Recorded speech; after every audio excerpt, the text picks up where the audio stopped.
Lintas hadir. Dengan saya Bribtu Ayu dari Satuan Lalu Lintas Polres Aceh Utara melaporkan lapangan sirkuit terbaru ujian praktek SIM. Di mana di sini kita lihat ada rambu 30 km per jam dan di sana juga ada tanda traffic light serta U-turn dan beberapa rambu lalu lintas lainnya. Di sini dapat saya jelaskan, sebelum melaksanakan ujian praktek SIM, pemohon melakukan persiapan, yaitu berdoa dan menggunakan helm berstandar nasional yang sudah disediakan oleh petugas.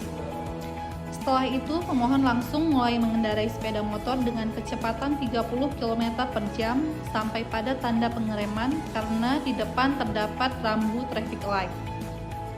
Setelah itu, pemohon mengendarai kembali sepeda motor melintasi U-turn ataupun rambu balik arah. Setelah melewati U-turn, pengendara dihadapkan pada lintasan S, yaitu jalur yang berbelok ke kanan dan ke kiri.